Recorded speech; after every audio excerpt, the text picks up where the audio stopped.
buenas tardes a todas y todos. Bienvenidas y bienvenidos a nuestros invitados e invitadas del día de hoy, la doctora Flavia Freidenberg, investigadora del Instituto de Investigaciones Jurídicas y fundadora, integrante, miembro destacada de la red de politólogas, y el doctor Jesús Ibarra Cárdenas, que es académico del ITESO y es integrante del Comité de Participación Ciudadana en Jalisco. Y bueno, está con nosotros el doctor Marcos del Rosario, coordinador de la licenciatura de Derecho del ITESO y que nos va a moderar el día de hoy. Hoy vamos a hablar en esta segunda sesión de análisis y reflexión sobre el contexto democrático en México y en América Latina en general. Hoy vamos a hablar sobre cómo mejorar la representación política, ¿no? Me parece que en estas grandes elecciones que estamos teniendo en México ha habido mucha polémica sobre muchas candidaturas que es muy debatible si son los mejores perfiles para representarnos, es muy debatible su calidad ética, su calidad moral, su capacidad para ocupar un cargo. Menciono un caso que es el caso más sonado, el de el senador Félix Salgado Macedonio, y lo que decimos un poco, lo que nos preguntamos es, los políticos deben de buscar postular candidaturas para ganar votos o para darnos a los mejores representantes y las mejores representantes y las gobernantes.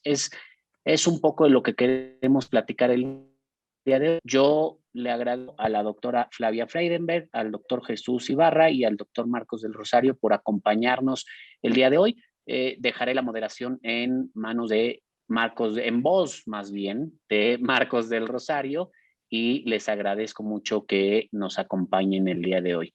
Muchas gracias y bienvenidas Flavia, Jesús y Marcos. Gracias por la introducción, mi querido Arturo. Sean bienvenidas y bienvenidos a todos los que están presentes en esta segunda sesión de este seminario de reflexión, de análisis en torno a las elecciones que ya están a la vuelta de esquina en este año 2021. Y como bien refiere Arturo, hay diversos temas que hemos querido apuntalar, y qué mejor que contar el día de hoy con la experiencia y conocimiento de la doctora Flavia Freidenberg. Un gusto tenerte en el ITESO. Y el doctor Jesús Ibarra, que pues es de casa y que también es un apasionado del tema. Agradecemos a Estrategia, a la Barra Mexicana del Colegio de Abogados también por ser copartícipes en este esfuerzo, en este diálogo de reflexión. Yo no quiero apuntalar más nada de lo que ya Arturo señaló. Yo me iría directamente con sus reflexiones. Tenemos el tiempo, de alguna manera, que es un tiempo suficiente, 1 hora, para reflexionar al respecto. Y sí creo que hoy más que nunca el tema de la representación política está en virlo, ¿no? Si bien desde hace décadas se ha cuestionado a la representación política si sigue fungiendo el papel que en su momento la teoría del Estado le otorgó, ¿no? La teoría constitucional, para ser el portavoz de las necesidades, de los intereses de las y los ciudadanos. Pues estas nuevas formas de expresión que han aparecido en los últimos años denotan que la ciudadanía quiere tener una participación directa, ¿no? Quiere tomar más decisiones. Hay una desconfianza, un resquemor sobre estas figuras de representación política, pero particularmente cuando hay elecciones, pues surge esa crisis desde los que son abanderados y abanderadas por parte de los partidos políticos, ¿no? Y se cuestiona, yo cada que hay elecciones escucho siempre si debería existir un perfil idóneo respecto a las y los candidatos, si los partidos políticos realmente están cuidando que los cuadros potencialicen a mujeres y hombres que realmente estén interesados y tengan la preparación necesaria para cumplir no solamente con lo técnico, sino con ese deber y esa obligación que es la representación. Entonces, sí me parece que el tema del senador con licencia, ahora candidato, Félix Salgado Macedonio, ha detonado esta situación, ¿no? Si bien es cierto, jurídicamente hablando, ya hay una jurisprudencia de la Sala Superior y de la propia Suprema Corte, que ustedes recordarán que una candidatura puede formalizarse y no se suspenderán los derechos, ¿no? Hasta que haya una sentencia ejecutoriada privativa de la libertad. El tema es que aquí no estamos hablando de un tema jurídico, una cuestión de presunción de inocencia, sino un tema que tiene que ver con la ética pública, ¿no? Tiene que ver con la congruencia. Y en ese sentido pareciera que hay una desconexión entre, a ver, ahorita puse de referencia a esta candidatura, pero todos los partidos tienen ciertos rasgos, o hay una fisonomía en algunas candidatas que se separa de esta necesidad, de esta exigencia ciudadana. Entonces, como que son dos ámbitos o dos canales distintos que estamos navegando, y hay un desapego realmente a una representación de las necesidades y de las exigencias sociales. No sé cómo lo vean, qué tendrían que buscar los partidos, ganar las elecciones como tal, o realmente postular candidatos y candidatas que busquen una mejora, una incidencia y una verdadera representación, al menos con lo que se buscaba cuando se configuró esta figura de los propios partidos políticos. Se los dejo, Flavia, Jesús, adelante. Flavia, adelante, por favor. Me imaginé, Jesús, que ibas a darme la palabra. Muchísimas gracias por esta invitación. Me da mucho placer estar en este segundo conversatorio. Seguí atenta al primero y me pareció sumamente interesante y enriquecedor con mis dos queridas amigas, la consejera Claudia Zavala y la doctora María Marván. Y espero, Jesús, que consigamos también generar un debate interesante con la moderación de mi querido Marcos. Agradezco enormemente la invitación, al ITESO, por supuesto, a la Barra Mexicana y a mi queridísima Estrategia Electoral. Y le decía a Arturo y a Marcos antes que llegara Jesús que hoy voy a estar un poco provocadora, pero no me lo tomes en cuenta. Hoy estoy con ganas de pensar, ¿no? Y de reflexionar. Excelente. Yo voy a partir desafiando la pregunta. Creo que dar por sentada la pregunta me pone en una posición que no comparto. Y voy a intentar explicar por qué. Preguntar si los partidos deben buscar ganar elecciones o mejorar la representación, creo que plantea un falso dilema. Porque no creo que los partidos políticos deberían elegir maximizar su poder en contra de mejorar la representación. Si entendemos que los partidos políticos son grupos de personas que compiten en elecciones, que hacen que sus miembros accedan a cargos de representación popular, ¿no? Página 90 del libro de Sartori de Partidos y Sistema de Partidos, ¿no? Hay que reconocer las ideas de los maestros. Si entendemos a los partidos políticos desde esta definición minimalista, ¿por qué miramos a los partidos como si tuvieran que ser una ONG? ¿Por qué miramos a los partidos bajo el supuesto de que todos son, abro comillas, tipos o tipas buenas y buenos? ¿Por qué presuponemos que deberían comportarse como ninguno de nosotras ni nosotros per se nos comportamos? Les estamos exigiendo a los partidos que vengan de un planeta de personas buenas, mientras la sociedad es un espacio que no necesariamente está lleno de tipas y tipos buenos, por usar una categoría de un autor de hace algunos años que publicó Zona Abierta, ¿no? Entonces, yo creo que hay una falsa dicotomía. Creo que no es cierto que los partidos tengan que elegir entre maximizar sus preferencias, ganar elecciones o mejorar su representación. Lo que yo creo, bueno, llevo 20 años estudiando partidos políticos y a veces hablo de los partidos como si fueran seres vivos como si tuvieran patitas, porque son como mi bichito de laboratorio, ¿no? Yo sé que acá en México me han conocido más por otras agendas de investigación, pero la realidad es que llevo 20 años, un poquito más, no voy a decir edades, estudiando partidos políticos latinoamericanos y europeos, con lo cual he repensado mucho todas estas preguntas, ¿no? Lo que yo creo es que los partidos buscan votos para impulsar políticas, incluso cuando son políticas que no me gustan. Pero reconozco que los partidos políticos impulsan una manera, cada uno de ellos, por suerte de manera distinta, porque si fueran todos fotocopias, tendríamos un serio problema para poder identificarlos. Entonces, impulsan políticas y buscan votos para hacer que esas políticas nos gobiernen a todas y todos. Y yo creo en cierta racionalidad de los partidos políticos, en que ellos creen que esos candidatos, vengan de donde vengan, candidaturas internas o candidaturas externas, son los que les hacen ganar las elecciones para impulsar su programa. Incluso, y miren lo que voy a decir, aguas, acaba el primer misil, Jesús no va contra ti, por favor. Incluso los partidos populistas con liderazgos carismáticos tienen propuestas. Puede ser que a un sector de la sociedad esos no les guste, que no les gusten esas propuestas. Pueden ser que esos mismos liderazgos crean que los partidos políticos no son tradicionales los mejores vehículos para canalizar esas propuestas y creen más en la relación del líder directa con la ciudadanía, con el pueblo bueno, en los términos de los propios líderes carismáticos, y que no crean en la institucionalización de la mediación. Puede que pase eso. Yo conozco muchos líderes populistas que tuvieron que crear partidos políticos para poder competir. Si no, no podían competir. ¿Ya?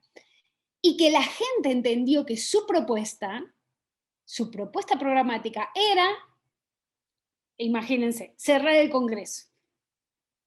Y ustedes me dirán, oye Flavia, pero hoy estás a la...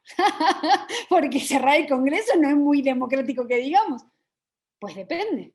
Si el 80% de la población cree que cerrar el Congreso es lo que mejora el funcionamiento del sistema político y el señor que lo propone gana, digo el señor porque normalmente son señores, gana las elecciones, con ese mandato, eso es democrático, en las reglas de la democracia representativa. Puede que no respete el Estado de Derecho, puede que no sea republicano, pero democrático es. Puede que a mí no me guste como analista privilegiada, sentada en antes en mi box de investigación y ahora en mi casa, pero esa es mi apetencia personal. Yo no puedo confundir mis intereses e intenciones personales y mis criterios como ciudadana con un análisis crítico. No lo puedo hacer. Entonces, esos partidos políticos cumplen una serie de funciones, y voy cerrando, Jesús, para no monopolizarte todo el tiempo. Esos partidos políticos cumplen una serie de funciones. Es verdad que en América Latina existe lo que yo llamé hace ya 20 años, 18 años, un mito de cómo deberían funcionar los partidos políticos. Todos queremos un partido político, onda europea, Partido Socialdemócrata Alemán del 20, que ya ni siquiera existe en Alemania, pero todos estamos esperando a los militantes con su carnet, ¿no? Que van a la reunión de los jueves, que ahora se reúnen por Zoom, que discuten los programas, que son los candidatos, Señores, eso no existió nunca en América Latina. El partido de integración de masas, modelo europeo, no existió nunca. ¿Por qué siguen esperando que los partidos funcionen así? Dejen de leer a Michels, dejen de leer a Duverger, les está haciendo mal. O sea, hay que leerlo para saber que eso no existe, porque ese es el mito del partido de integración de masas que no funcionó en América Latina. Nosotros nos pasamos de partidos elitistas a partidos cacholas, y ¡pum! Con lo cual esa tipología no me sirve, porque la tipología era supuestamente una degradación de los atributos de los indicadores anteriores, los atributos del concepto anteriores, no de los indicadores.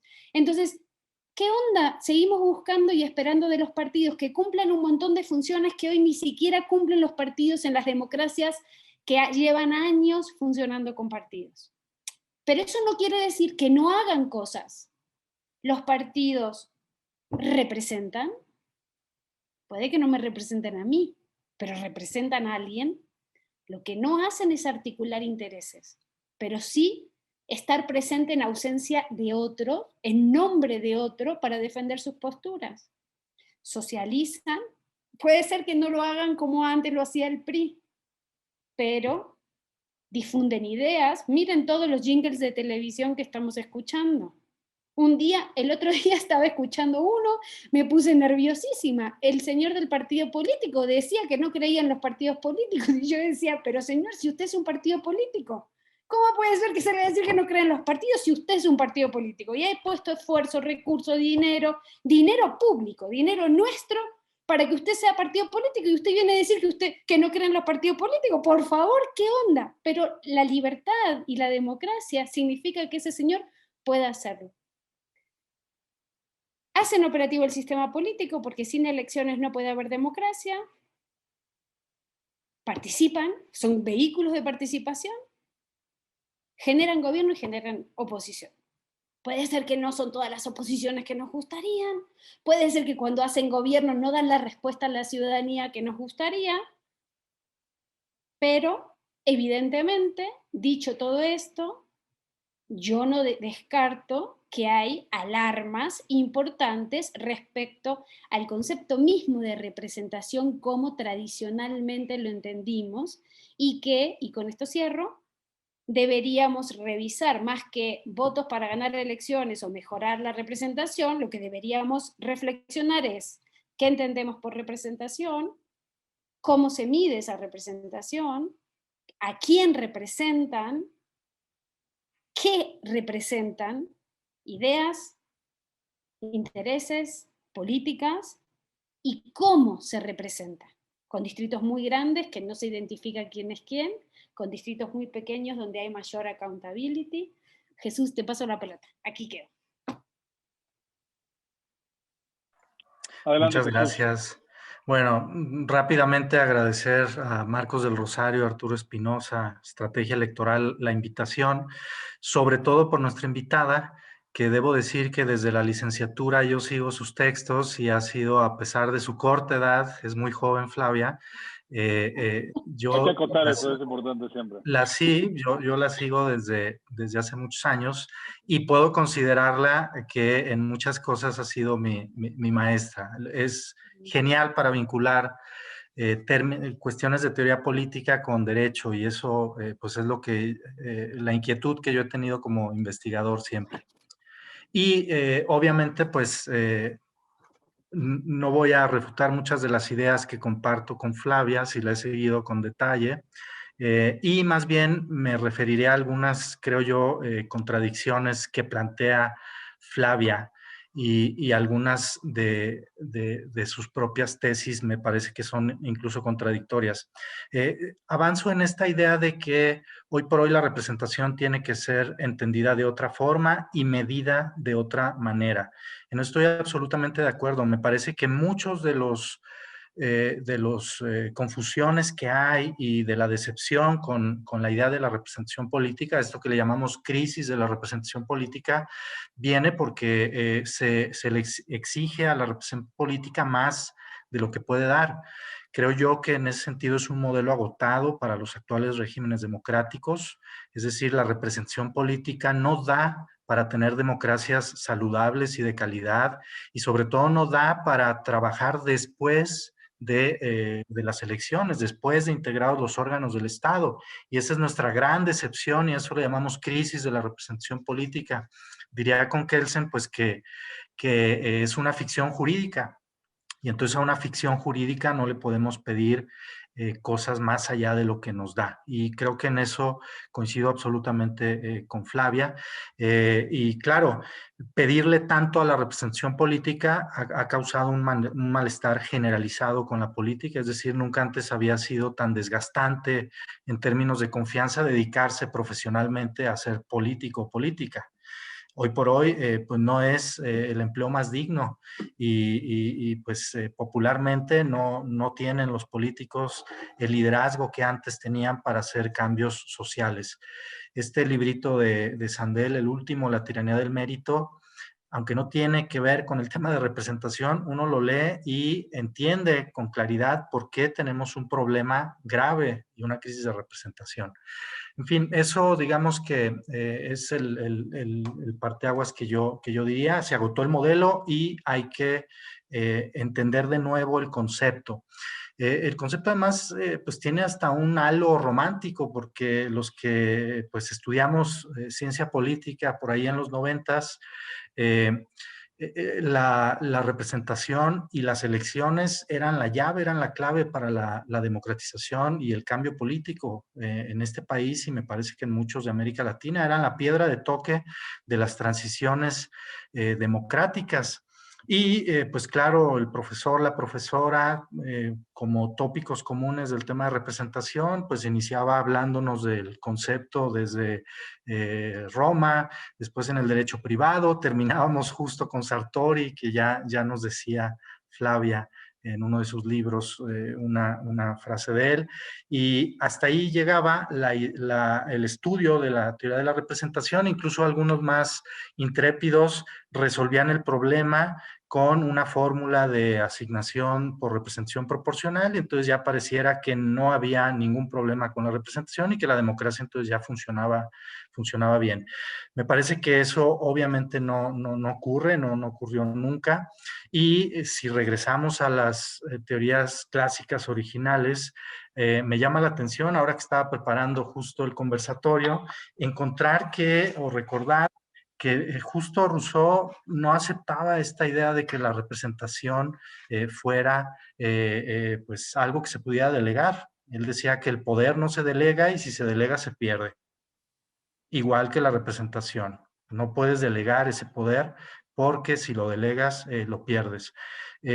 También me encontré unas citas bien interesantes. Benjamin Constant, por ejemplo, responde a Rousseau que efectivamente pues no se puede delegar la representación, pero que no pasa nada, que la libertad de los ciudadanos justo está ahí, en poder entregarle a alguien la representación para que haga el trabajo que los ciudadanos comunes y corrientes no tenemos tiempo de hacer. Estamos dedicados a la supervivencia. Entonces, el individuo independiente lo es en su vida privada, y como normalmente no le va a interesar la vida pública, pues que haya un soberano que decida por ahí lo mejor para nosotros. Entonces juzga positivamente que no haya ese vínculo representativo y no ve como una tragedia delegar el poder. Me parece que ese debate es donde tendríamos que centrarnos para recomponer el concepto de representación. Extrañamente, además, en la licenciatura se hablaba poco del concepto y más de la cuestión electoral en términos de representación. No se retomaba, por ejemplo, el texto de Pitkin, que me parece uno de los mejores, el de Hannah Pitkin, para definir y redefinir el concepto. En fin, me centro en 5 problemas que yo creo que son parte de estas contradicciones sin resolver de la representación política, todos ellos en referencia a lo que ha estado comentando ya Flavia. Un primer problema, la distancia entre representantes y representados. Se esperaba, bajo esta visión romántica de la representación, que fuera un objeto, y entonces se entregaba y se esperaba que ese objeto se cuidara y no cambiara, y además sirviera para hacer cambios políticos. Y eso lo llamamos mandato representativo, el cual era como un fetiche que había que respetar. Si lo respetaban eran buenos los partidos, si no lo respetaban eran malos. Y claro, aquí viene esta visión maniquea de la que habla Flavia. La distancia entre representantes y representados creo que es inevitable. Y el problema para la democracia es que quedan perspectivas excluidas de la vida pública, y desde luego también grupos invisibilizados o incluso subordinados a la política pues, o al mercado, ¿no? Entonces creo que el problema es estructural. No le podemos pedir a la representación política que se respete ese mandato representativo y no cambie. Y claro, aquí también coincido en que pues, las teorías elitistas de la democracia son las que han ganado la descripción del fenómeno. O sea, la idea del mercado político de Schumpeter, la ley de hierro de las oligarquías de Michels, o las tesis de Pareto, son las que están, ahora pueden definirnos de mejor manera lo que está pasando con el fenómeno. Otro problema, el primero es de la distancia entre representantes y representados. Un segundo problema sería la falta de participación en la vida pública, y esto pues tiene que ver más con el triunfo que ha tenido el mercado como un espacio social, como creador de una sociedad de mercado industrializada y claro, ahora digitalizada, que deja espacio pues solo para las relaciones mercantiles. Ya no estamos en la antigüedad, pueblos pequeños, para definir lo público en esos términos. Lo público es el mercado, y pues lo malo es que esto ha llevado lo que le llaman esto del individualismo metodológico, que reduce la participación de los ciudadanos a la propiedad, a las relaciones de intercambio, básicamente. Y pues la identidad común es eso, el de productor y consumidor, y las relaciones de las personas comunes y corrientes se dan en ese marco, no en el marco de lo político.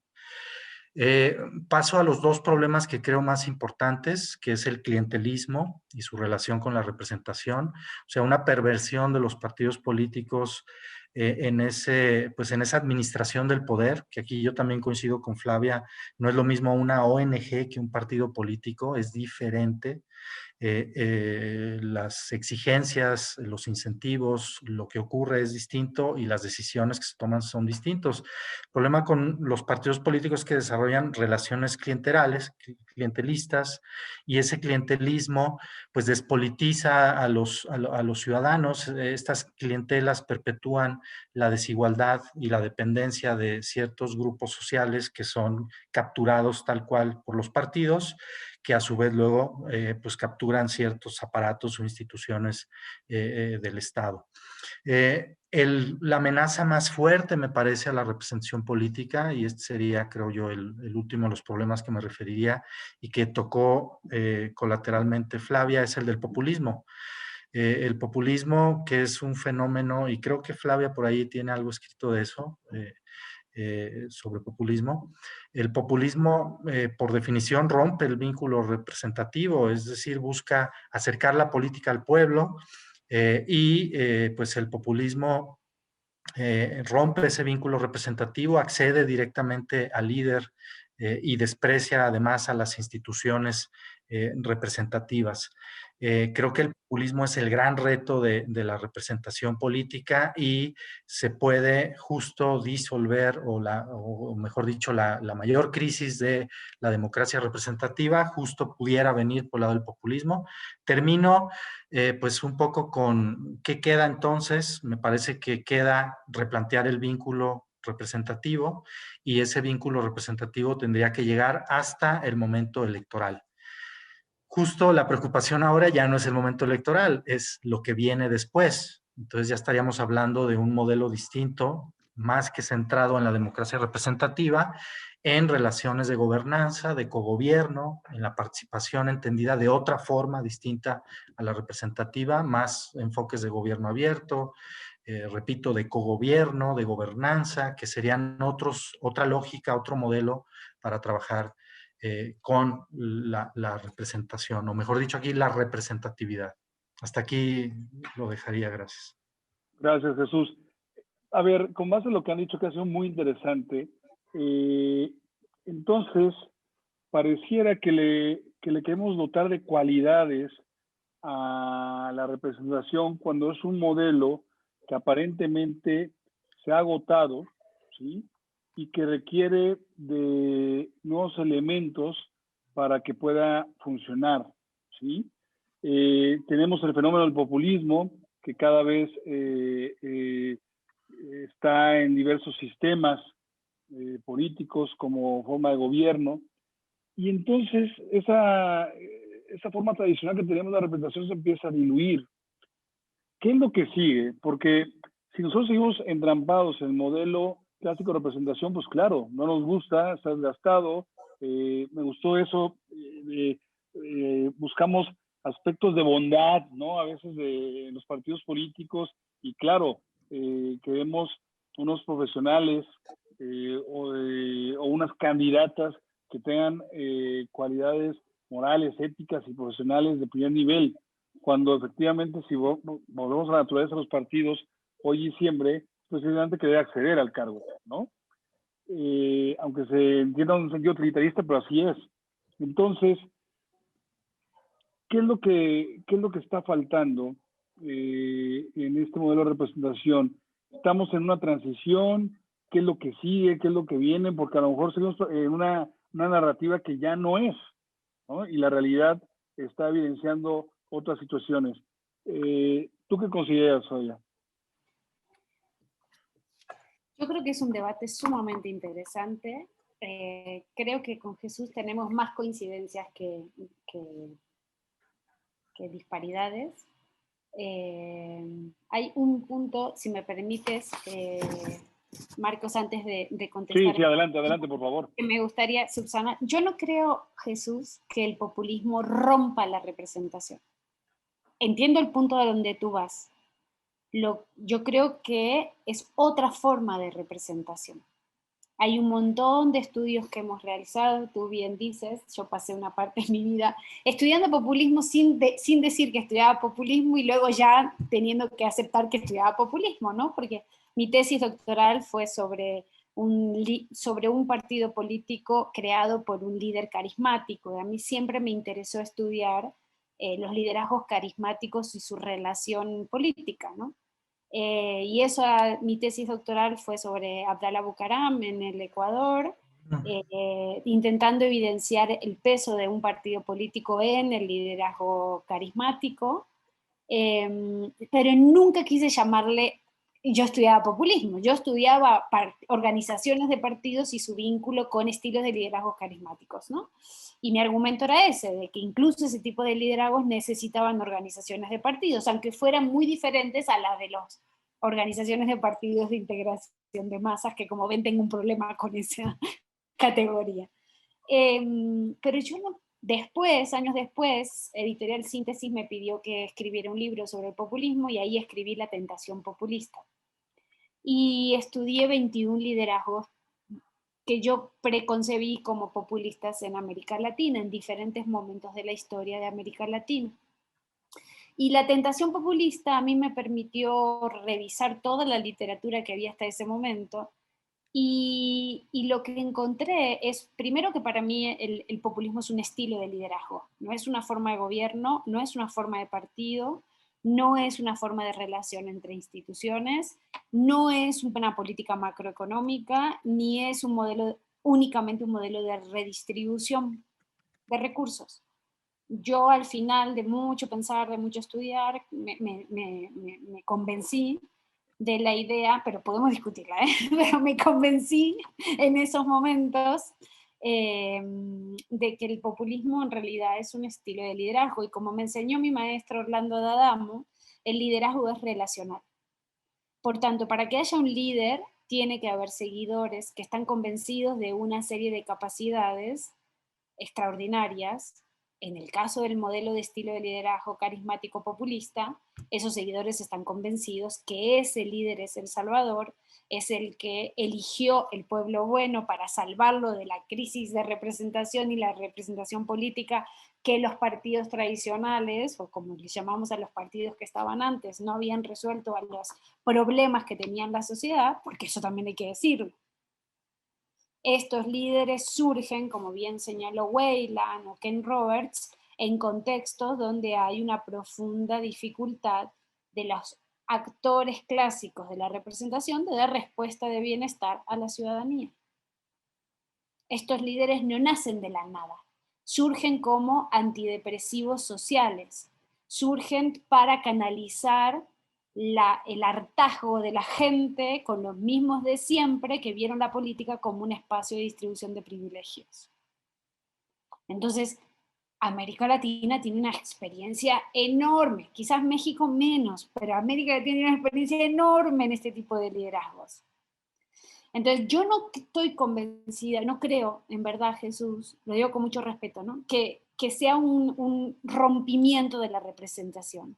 Yo creo que es otra forma de representación, que es un estilo de liderazgo, que muchas veces ese liderazgo es carismático, otras veces no, es un liderazgo de creación carismática, como nos enseñó Panebianco, O sea que la situación, o sea, Uribe no es carismático, pero la situación le da como, le hace parecer como el más guapo de la fiesta, cuando el señor lo que tiene es la capacidad de resolver problemas, de comunicarse de manera directa, de saltarse a estructuras tradicionales de poder, de articular grupos en el territorio, y bueno, y además tener una política que yo cuestiono respecto al respeto a los derechos humanos, pero eso es otra cosa, ¿no?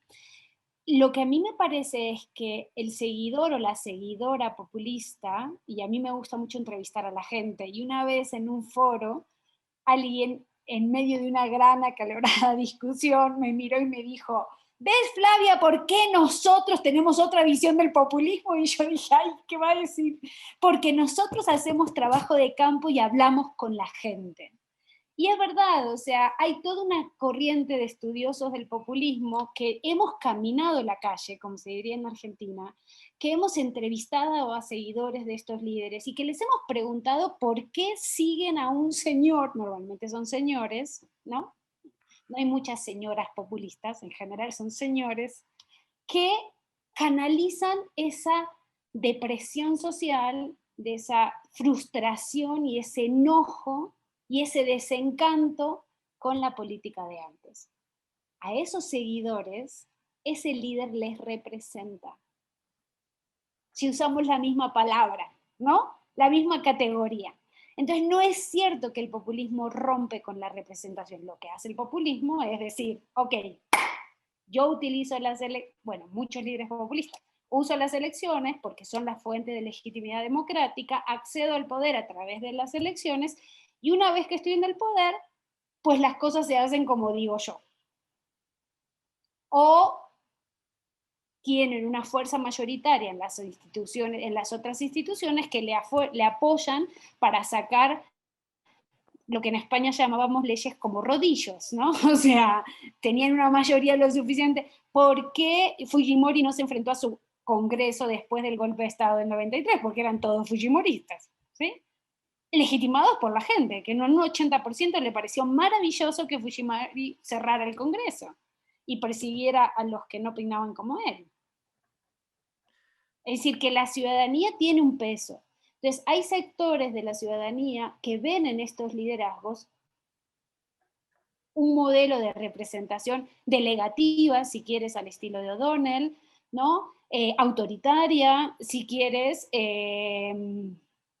poco republicana, como tú le quieras llamar, ¿no? Yo eso no lo voy a poner en dudas, ¿no? Porque además hay mucha investigación sobre eso que lo ha evidenciado, ¿no? Pero no diría esto que rompe la representación. Y con relación a la otra cuestión, Marcos, yo creo que efectivamente a mis estudiantes les suelo decir, México siempre llega tarde a los problemas. Lo digo con mucho cariño y mucho respeto, ¿no? Transiciones a la democracia llegaron un poquito más tarde, ¿no? Reformas económicas neoliberales llegaron un poquitito más tarde, pluralismo y liberalización llegaron un poquito más tarde. Si haces política comparada, si solo estudias México, miras México y ves México, te parece que México hace todo perfecto, pero si miras México en comparación a otros países, dices, wow, ¿no? O sea, como que vamos un poquito más. Hay temas que luego México les enseña al resto de los países cómo deberían hacerlo. Déjenme apuntar, ¿no? Toda la transformación maravillosa que está haciendo México en términos de representación descriptiva de las mujeres, ¿no? Es maravilloso lo que está pasando. Yo estoy alucinada, estoy feliz, optimista. Claro, cuando evalúo la representación sustantiva o la representación simbólica, digo, aguas, ahí tenemos otro problema. Pero todo el esfuerzo, Marcos, que se ha hecho este país, hombres comprometidos con esta idea, mujeres comprometidas con esta idea, hombres que saben cuál es su espacio. Hay otros que no saben, pero hay muchos que sí saben, que no son los protagonistas, pero que tienen que ser corresponsables y que saben ponerse autoridades electorales que saben lo que tienen que hacer. Yo me saco el sombrero, o sea, voy por toda América Latina diciendo, miren a México, por favor, no, porque hay cosas que podemos hacerlas bien, hay otras que no las hacemos también. Pero yo creo que estamos en una discusión muy interesante respecto a cómo replantear esa representación. Como bien dijo Jesús, el modelo de representación tradicional está agotado. hay unos límites. Y luego hay una sociedad muy diversa, muy fragmentada, muy plural, que no cabe, ¿no?, en el modelo de representación tradicional. Y luego hay unos partidos políticos que parecen que no se enteran que la fiesta va por otro lado. Señores, por favor, pónganse las pilas, la sociedad le cambió. Mira, Daniel Sobato suele decir, a ver si lo puedo parafrasear bien, que tenemos partidos políticos o clase política del siglo XIX con autoridades electorales del siglo XX, con una ciudadanía del siglo XXI. Hay una desconexión. Y vos ves a los partidos, ves la cabezonería, ves que una y otra vez utilizan mecanismos no participativos, no usan las tecnologías de la información para achicar la distancia. Yo quiero votar desde mi computadora. Bueno, yo no tengo derechos políticos porque ustedes consideran que los extranjeros que pagamos los impuestos no tenemos derecho a hablar, pero en general, digamos, yo quiero apretar el botón y decir yo estoy a favor de esa política. ¿Cómo puede ser que yo pueda desde mi teléfono hacer transferencias bancarias y no puedo votar? O sea, ¿qué parte no estoy entendiendo de esa relación? Cuéntame un partido político que haga lo que hizo Podemos en España, que puso a sus militantes con un botón y cada vez que van a formar gobierno le dicen a sus socios, esperen, le preguntamos a los militantes y volvemos. ¿Cómo le preguntamos a los militantes? Ya lo hicieron millones de veces y se puede hacer. O vamos a proponer esta política, esperen, le preguntamos y volvemos. Y yo no estoy diciendo que sea la panacea, pero sí se dieron cuenta que hay una serie de tecnologías de la información que pueden ayudar a achicar esta distancia y yo creo que la ciencia política, por lo menos, todavía les falta mucho de ayudar a tener esta discusión. ¿Sabes? Muchas veces porque no sabemos bien cómo funcionan las maquinitas, entonces creo que con un tweet ya estamos conectando y, ¿saben? Creo que es mucho más, que yo soy súper tuitera, soy politóloga tuitera, estoy ahí al mando de un grupo de gente que está súper convencida de lo importante de las redes sociales como elemento de control, de identificabilidad, de revisión de información, de conexión, pero estamos a años luz de poder participar como en Bristol en la década de los 90, que la gente desde su casa votaba en las decisiones del parlamento de su comunidad, o de Villa El Salvador en Perú.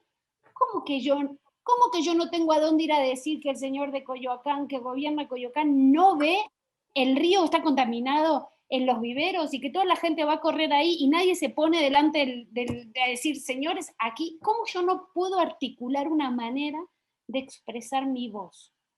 Las redes sociales son un excelente espacio donde poner la voz pública, por eso yo estoy convencida que toda mujer tiene que tener un Twitter, porque creo que es el espacio donde una puede expresar su voz, ¿no? Pero esa es otra conversación. Pero creo que los partidos políticos siguen haciendo como si esto no fuera con ellos. Y entonces después dicen que la gente está encabronada, o que la gente está enfadada. Pero si es como si fuera no hay un diálogo, es un monólogo. Ellos hablan cada 4 años, cada 3 años, cada 6 años, y vos vas ese día y lo votás. Entonces, creo que el problema es mucho más amplio. Efectivamente, como bien dijo Jesús, no es lo mismo, como bien dijo Pitkin, la representación descriptiva de la representación sustantiva y la representación simbólica, ¿no? No es lo mismo. Partidos políticos que sí entienden esto y utilizan nuevas tecnologías para transformar, que partidos que no lo hacen. No es lo mismo partidos que entienden la diversidad y la entienden bien, no como una simulación, sino como una característica importante de respetar la pluralidad y de ser tolerante con el que piensa distinto. ¿Qué parte no entendieron que la democracia supone respetar desde la panza, digamos, desde las entrañas al que piensa distinto, y que va mi vida en la posibilidad del otro de decir lo que quiera decir, ¿no? Si no pensás como yo, te cancelo. ¿Qué onda? Entonces, yo creo que no solo es revisar el concepto de representación, sino también revisar el concepto de democracia, ¿Qué parte no entendiste? Que gobernar en una democracia no es solo gobernar para la mayoría, es gobernar para la mayoría teniendo en cuenta los intereses de las minorías. No podés arrasar con todo. Y como bien decía el profe Paramio, el problema de los populistas es que dejan tierra arrasada una vez que pasan por un poder. Hay que volver a construir y reconstruir las instituciones. Algunas instituciones van a quedar, pero en general la experiencia latinoamericana es que arrasan con todo y que generan una nueva fisura, una nueva grieta que divide a los que están con unos y los que están con otros. Y desde esa lógica amigo-enemigo es muy difícil construir democracias y plurales y diversas. Jesús, Bien, por favor. bien, gracias. Sí, coincido excepto en la parte de populismo, que ahora lo vemos, coincido en general en el planteamiento, Flavia. Empiezo con una anécdota de hace unos minutos. Antes de entrar, estaba preparando en la mañana las ideas y me metí al Twitter y me encontré la agradable sorpresa que Flavia convocó justo a propósito de representación. Convocó a sus seguidores y les preguntaba, y revisen su Twitter, ahí está, cuál es pues la problemática y el enfoque que le sugieren para ella participar en este evento. Ese es el mejor ejemplo de un ejercicio representativo vía medios digitales que es No posible. sé si voy a poder transmitir todas esas ideas a las cuales estoy súper agradecida, ¿eh? Porque también mi ejercicio de representación debería ser que yo pudiera, si es un mandato imperativo, que pudiera exponerlos a todos ellos, ¿no? Pero tienes toda la razón. Afortunadamente no es mandato imperativo, justo por el formato de red social. Y otra cuestión más complicada, yo también me basé en esas ideas para mucho de lo que estoy diciendo. Entonces, de alguna otra forma, yo también estoy representando esa parte. Entonces, a mí esto me parece que sería, contestando a una de las preguntas que hiciste, Marco, el futuro de los esquemas de representación. Y si te fijas, ya no tiene que ver tanto solo con la integración electoral, el Estado, los votos, no, sino con una cuestión de representatividad. No de instrumento de integración de autoridades. Ahora me voy a la parte que aparentemente es una diferencia con Flavia, y que bueno, la verdad es que ella es una especialista en populismo, y más que dar un punto de vista distinto, casi lo voy a hacer en términos de pregunta. Y en términos de comentario. A ver, yo entiendo una diferencia muy clara entre movimientos populares y populismo. El movimiento popular yo lo identifico más cercano a lo que está señalando Flavia. Un movimiento popular pues se organiza en torno a una o varias causas, hay un líder y hay una forma ahí de representación, y ese movimiento popular da para más, da para menos, dura lo que pues logra tener esa energía social y eventualmente desaparece como todos los movimientos populares. Creo que el populismo tiene o cuando menos al populismo que yo me estoy refiriendo, tiene una característica distinta. No solo es que hay ahí hay una energía social. No. En el populismo, además, hay una intención de ocupar las instituciones representativas, ganar la mayoría y amoldar a la sociedad a esa ideología. Y creo que los movimientos sociales no. Yo me refiero a este tipo de populismo al decir que es el que rompe el vínculo representativo. Y podemos llamarle de otra manera. La pregunta puntual, Flavia, es cómo le llamaríamos a este modelo del que estoy hablando, si no es populismo, donde la energía de ese movimiento social se transmite al líder y el líder prácticamente encarna esa causa, pero además no solo interactúa con las instituciones, sino al contrario, busca apropiarse de esas instituciones, le va mal la división de poderes y los contrapesos, le va mal la dispersión también del poder, busca concentrarlo, utiliza obviamente a las masas y a esa energía social para revestir de democracia a su proyecto político, y obviamente democracia es igual a mayoría masas, y obviamente pues no cabe tan fácil la crítica, la disidencia, y poco a poco los valores propios de lo que entendemos como una democracia representativa o incluso que son inherentes también a un movimiento popular, van desapareciendo. ¿Como qué? Pues como el pluralismo. El pluralismo de pronto se ve como algo amenazante, innecesario y se reduce. La libertad de expresión también se controla. La pluralidad también resulta una cuestión incómoda, y entonces empiezan a afectarse esos valores propios, ya no solo de la democracia representativa, sino de la propia democracia.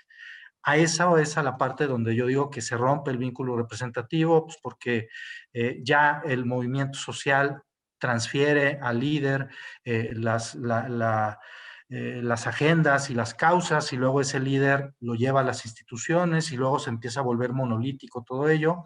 Ahí creo que se rompió el vínculo representativo, y a esa amenaza me refiero. Como ves, es más entendido. Bueno, yo me estoy basando en estas ideas de Nadia Urbinati, perdón, el fenómeno populista, creo que se llama, un artículo que tiene, que es en el que yo estoy haciendo estas distinciones.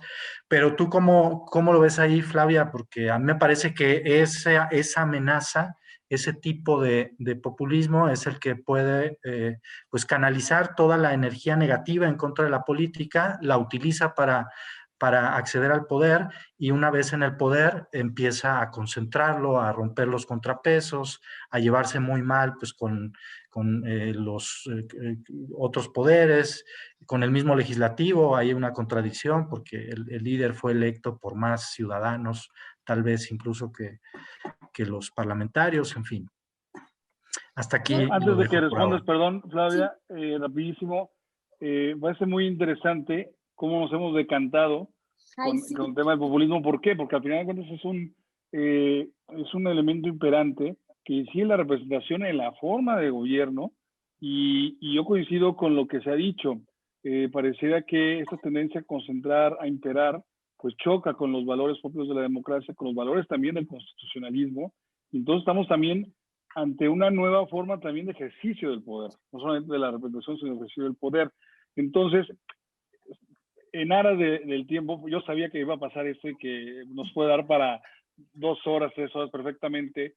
Me gustaría, Flavia, aprovechando en un espacio de 5 minutos, que le hagas una réplica a Jesús y vayas perfilando tu conclusión, y luego te cedo el uso de la voz a ti, Jesús, para cerrar, para estar en aras del tiempo que acordamos. Sí, Adelante, Flavia. Menos de 5 minutos espero. Yo coincido y te entiendo perfectamente, Jesús. Tú lo que describiste ahí es el populismo. Yo no estoy cuestionando eso.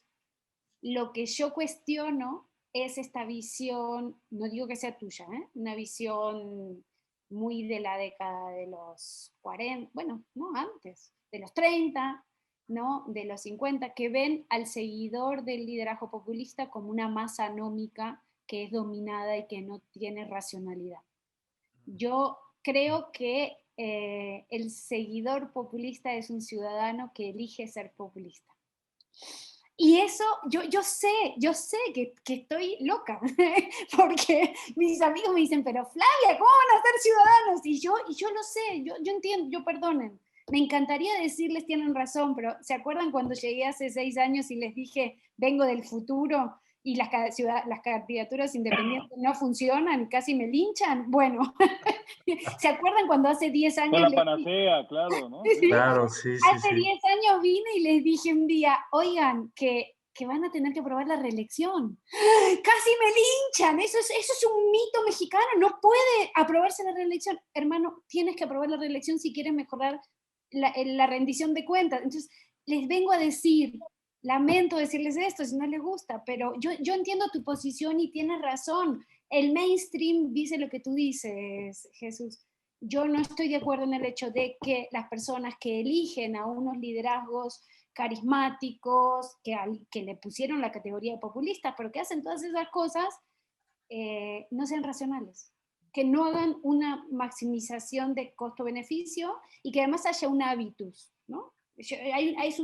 Yo cuando estudiaba el clientelismo, bueno, gran parte de mi vida estudié las relaciones clientelares de los partidos, que son otra forma de mediación, otra forma de representación, también me pasaba, ¿no? Que yo era como la voz disonante, ¿no? Entonces, les prometo que yo todo el tiempo me pregunto, Flavia, revisa bien tus argumentos, porque no puede ser que estés en contra de lo que diga la gente y que tú te parezcas el Pepe Grillo, ¿no? O sea, siempre estás como...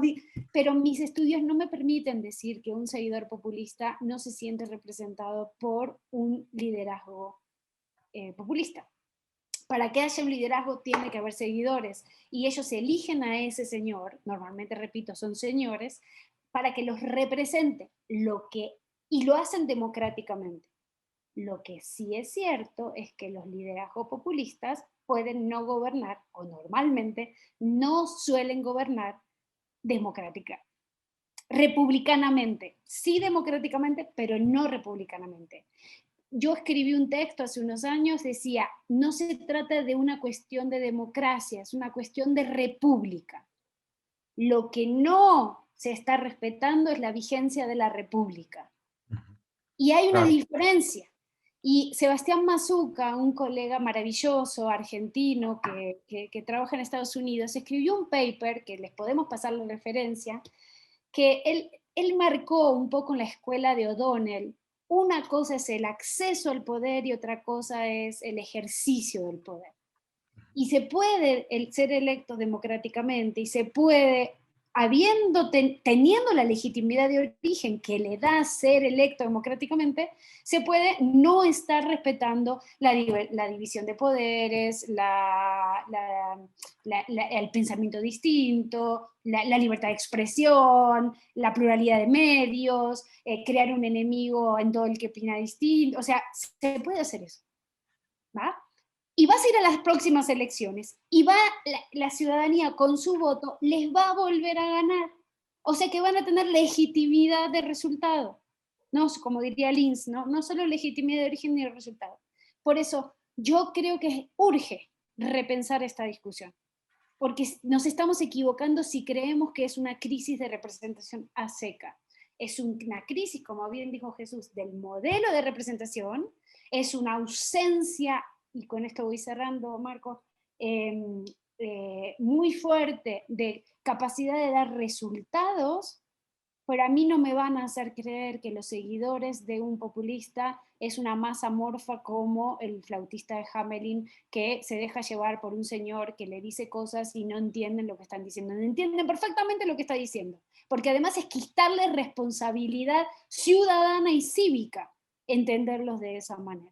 No son personas que no tienen ideas, no son personas que no entienden la representación, no son personas que no entienden cómo funciona la democracia, entienden como todos los demás.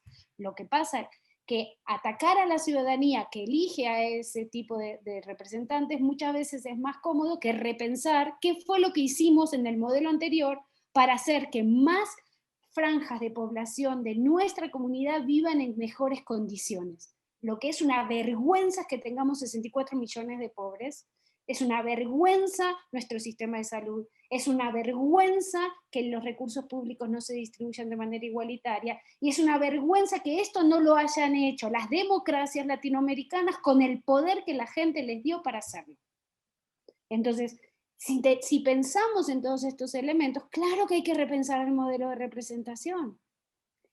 Claro que hay que repensar cómo conciliar representación con participación, porque en el foro, que bien dijo Jesús, no hice trampa, Jesús, te prometo, es que tenía muchas ideas y quería escuchar a la comunidad que me permitieran aclararme en el debate, no es que te quise hacer trampa de le voy a preguntar a la gente y vengo, ¿no? Fue genial, fue genial. Fue genial, vos viste, o sea, yo me quedaba alucinada, porque aparte fue hace una semana, y claro. ponía sus ideas, y hasta recién, yo fui también recién a revisar, y había ideas maravillosas, o sea, Sí. tú dices, wow, qué maravilloso que la gente, después me dicen que las redes sociales no sirven, o sea, ¿cómo que no sirven? Claro que sirven, porque es un espacio de intercambio de ideas. Entonces sí creo que hay muchos desafíos, Marco, Jesús, con esto cierro. Yo creo que que tenemos que trabajar mucho más en el nivel de exigencia hacia los partidos políticos, hacia todos, en el tipo de mecanismos que se están usando para ejercer los liderazgos internos, para representar a las mujeres, a las personas de la diversidad, a las personas afros, a las comunidades indígenas. México está centrado evidentemente en este problema de desigualdad estructural respecto a las mujeres, pero tenemos deudas históricas con los pueblos originarios, con sus saberes, con la integración de unas sociedades mucho más plurales, multiculturales, mucho más ricas, ¿no? Más, pero de verdad, no simulado, o sea, de verdad esa pluralidad. No puede ser que no haya personas de representación descriptiva, si quieres, de las comunidades indígenas en las cámaras. O sea, no puede ser. No puede ser que Guatemala, que México, que Bolivia, que Perú, bueno, Bolivia ahora sí, pero digamos que Ecuador no tengan a nuestras comunidades históricas sentadas en las mesas de negociaciones. Entonces, claro que hay un problema de representación en ese sentido, pero no porque se eligieron populistas, porque hay un problema de representación estructural que no funciona y que tenemos que repensar. Me quedaría hablando toda la tarde, en verdad, me encantó la conversación. Muchas gracias, Jesús y Marco, por esta posibilidad. No, muchas gracias, Flavia, un placer tenerte. Jesús, por favor. Gracias. Rápidamente, porque pues nuestra invitada es estelar para este evento y no quisiera hablar más que ella. Además, como siempre, aprendiendo de ti, ahora con el privilegio de estar cara a cara, por lo menos en una pantalla, lo cual para mí es bien importante. Diría dos cosas para cerrar rápidamente, bueno, o no tan rápidamente. La primera, pues sí, coincido prácticamente en todo lo que comentó Flavia, excepto en la parte del populismo. A ver, en lo de populismo coincido que los ciudadanos no es esa masa amorfa, y también en que criticar a los ciudadanos por los gobiernos es la salida fácil. Y hasta lo que dijiste ahí, estaría de acuerdo en que eso para mí es un movimiento popular. Y el ciudadano decide votar por tal líder, y el problema del populismo ya es el líder, que empieza a ejercer el poder, ya no el acceso, que ese sí es representativo, empieza a ejercer el poder de una forma contraria a los valores que la propia representación política tendría que privilegiar. Esta idea de actuar en favor del otro, de Pitkin, no ocurre con el líder populista que llegó democráticamente electo y que los ciudadanos tienen las esperanzas en él y que es gente pensante también. Pero el líder empieza a pues acabar con el esquema y aprovecharse de esa energía de antipolítica para luego romper instituciones, quebrar el sistema de pesos y contrapesos, y finalmente dejar una democracia rota, ¿no? Entonces ahí es donde yo veo la amenaza populista, o pudiéramos llamarle de otra manera. Finalmente, también mencionar, bueno, ¿y entonces qué nos queda para esta idea de la representación política? Me parece que esto es la agenda de la teoría política pues del futuro próximo, es lo que viene.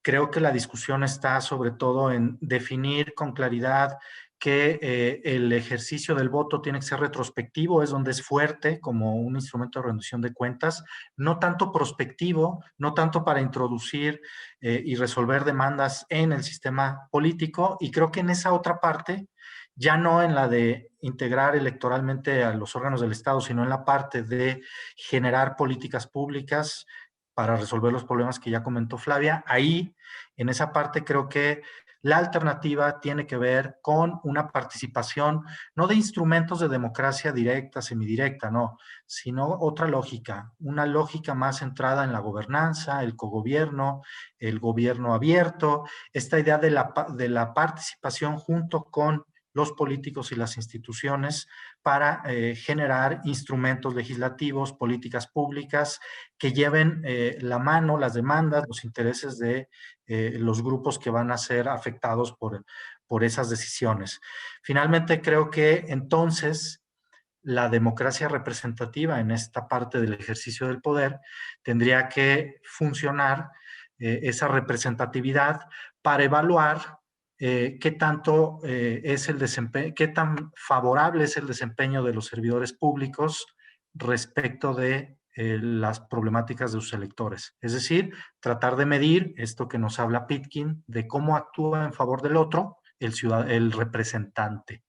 Y entonces el representante puede ser perfectamente evaluado respecto de qué valores y principios está cumpliendo en su desempeño para responder a ese actuar en favor del otro. No cumplirle los caprichos del ciudadano, no ser parcial solo a un tipo de representación, que el debate de Hume y demás, no, sino cómo medimos esta idea de Pitkin de actuar en favor del otro. Ahí puede funcionar perfectamente un nuevo esquema de un concepto distinto de representación, centrado más en el cogobierno, gobernanza, en acercarse a los grupos de interés más fuertes, y además se resolvería un problema que la teoría de la representación trata poco, la intensidad de las preferencias, que por cierto está en el libro que mencionó de Sartori y Flavia, ¿no? La representación no se hace cargo de qué tan fuerte es una preferencia. Yo puedo votar porque estoy inconforme con que se inunde Acacico y Palmarejo aquí en el norte del estado, pero a quienes les importa eso más es a ellos, no a mí. Si se pierde la votación, se inundan los pueblos y se hace la presa, pues a mí me va a parecer muy mal, pero a estas personas les va a arruinar la vida. Esa parte de intensidad de las preferencias pudiera ser tratado en este otro esquema más de gobernanza y de intervención directa con la autoridad de estos grupos. En fin, esto da para mucho, como decía Flavia, y yo esperemos que nos inviten después en este ejercicio. Ojalá pudiera ser presencial ahora que ya hay vacuna. De hecho, aprovechando, ahora que lo dices Jesús y que la presencia de Flavia, tenemos que hacer un ejercicio en cuanto podamos estar juntos, y vamos a convocar a nuestros amigos de Estrategia La Barra, y junto con el capítulo La Barra aquí en Jalisco, hacer un encuentro por acá. Flavia, estás invitada a Guadalajara, al ITESO, porque me parece que ya se abrió un segundo conversatorio precisamente gracias al ejercicio que hiciste, ¿no? Entonces tendríamos que analizar esas propuestas, comentarios, esa deliberación que se generó con tu convocatoria, que imagino que es muy rica. Yo para cerrar les diría, a ver, me siento congratulado de haberlos tenido, fue un conversatorio que gusté bastante. Creo que nos queda claro que la forma en que los partidos políticos buscan seguir teniendo ese rol de representatividad no lo están consiguiendo. Me gustó esa frase, Flavia, es decir, un distanciamiento total en la actuación, un discurso anacrónico. Lo estamos viendo en los spots de las campañas, siguen hablando, no sé a quién le hablan, realmente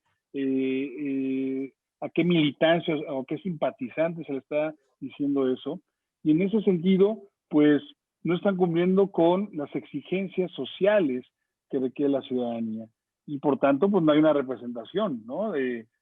Por parte de las y los ciudadanos respecto a un partido, ese candidato que tú referías, que pues los partidos políticos no son la opción, pero bueno, yo soy un partido político, entonces hasta un discurso totalmente contradictorio, congruente, contradictorio, ¿no? Esquizofrénico casi. Entonces, a ver, yo me quedo con la idea de que sabemos hacia dónde debemos ir, una democracia participativa en cuanto a la interacción, ¿no? Eso que de alguna manera los dos referían.